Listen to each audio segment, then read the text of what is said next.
Hi there, this is Malay and welcome to my channel. In today's video, let us continue exploring the other actions in mouse and keyboard in Power Automate Desktop.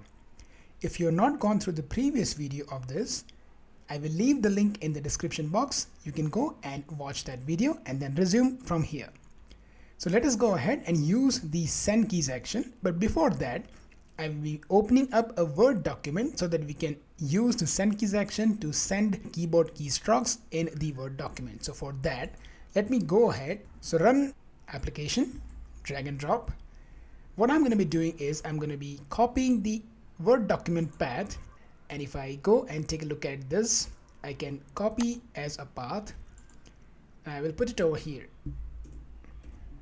Just remove the double quotations. Should be good with that. Now I would like to mention that I have made one settings into the Word document.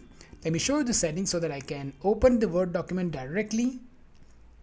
So when I click on Word, you will observe that it's directly opening up the blank Word document. Right? Usually that's not the case. So what you need to do is you go to the files, go to options. Then if you scroll down, you will see show the start screen when this application starts. You need to deselect that. Then you will directly end up opening up a new document. Otherwise, you will get the blank template and all the other template screen. When you select the blank template, then you will be able to open this up. So that's the change that I have made it to the Word.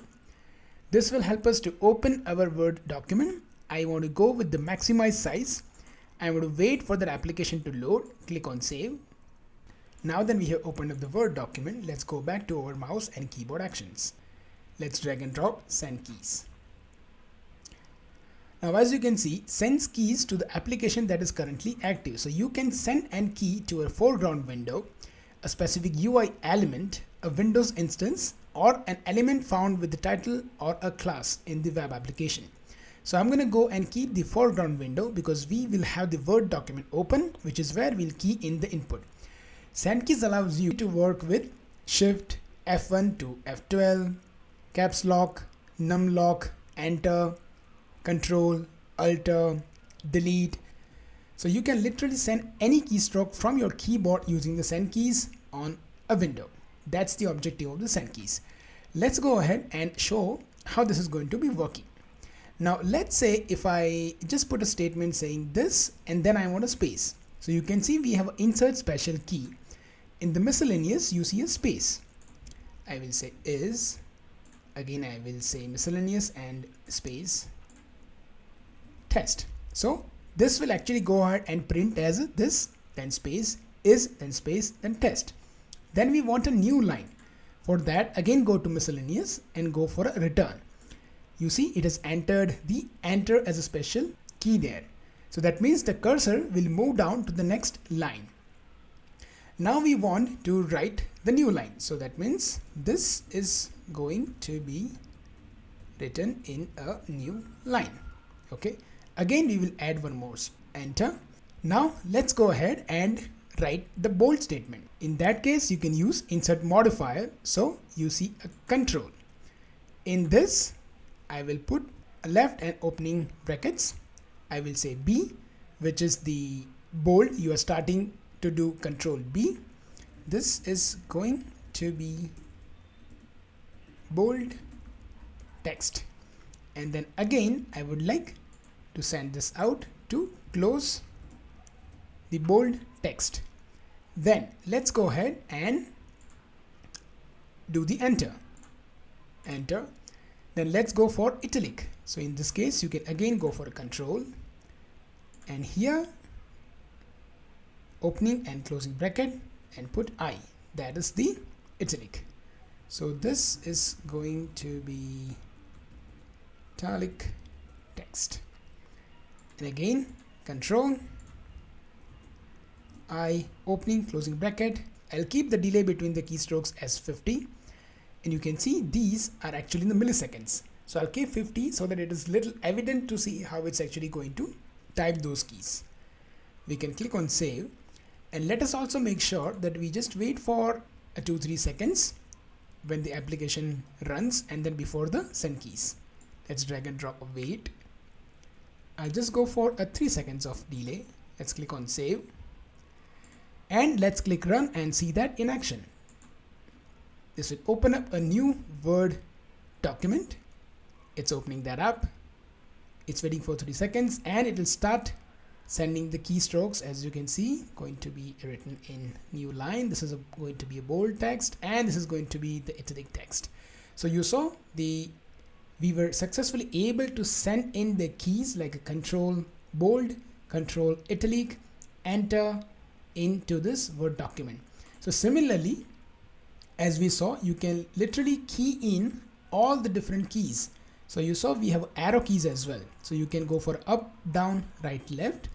We have all the function keys. So if you have a specific requirement to, let's say, refresh a web page, you can go for a control and F5. So you can use these options there.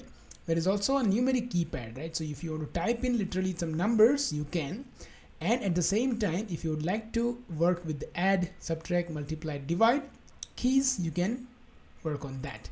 And in the modifier, you also have left control, right control, alter, shift, left window key, right window key, right? So all these options are available to be used into the send keys option. Now let us use press and release the key. Now this allows you to press or release a specific keys like control, alter, shift and win. Now let us say we would like to select all the text which is there in the Word document. So we'll be doing the control A. So I'll be selecting to press the control button, click on save. Then we will also give send keys again to the Word document. And this time all I will do is I'm gonna give the character A, which is the control A. So now then we have selected all the text in the Word, it's time to copy. So let's give this control and let's give a copy. Now let's go ahead and get to the new line. So return. Again, let's use control and you can also now go with V. Okay, let's go ahead and click on save. Click run. Let's wait for the Word document. It will wait for 3 seconds. We'll start typing in or keying in the sentence that we described. It will then select every text and went to the new line and copied it also. So that is how you can also use the combination of send keys and press and release keys. Now let's go ahead and check set key state. Now set key state is specifically designed for caps lock, num lock and scroll lock.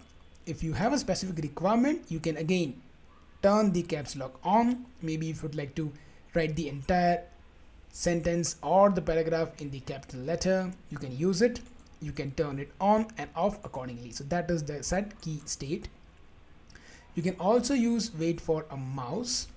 What that means is, let us say if you are in a process on a page where you want mouse cursor to change it to a specific icon. So maybe a mouse changes to a cross icon, maybe to a hand icon, maybe to a wait cursor. Depending on your scenario, only execute the remaining set of actions down below. So that is also an option to use for that. Then you also have a keyboard identifier that gets you the active keyboard identifier from the machines registry. And then you can also go for wait for a shortcut key. That is, it wait for a user to press a shortcut key and then only it executes the remaining action. So that is something that you can also do. So for example, if I have maybe a specific shortcut key, like you can also go ahead and create a new shortcut key, right? So let's say if I press Control M, then and only then it should move ahead. So now if I click on run, it will execute the line number 5 and will wait for me to press and Control M. Until and unless it is pressed by the user or by a process itself, it will not move ahead. So let me go ahead and press Control M. It has gone ahead and now executed the next set of action.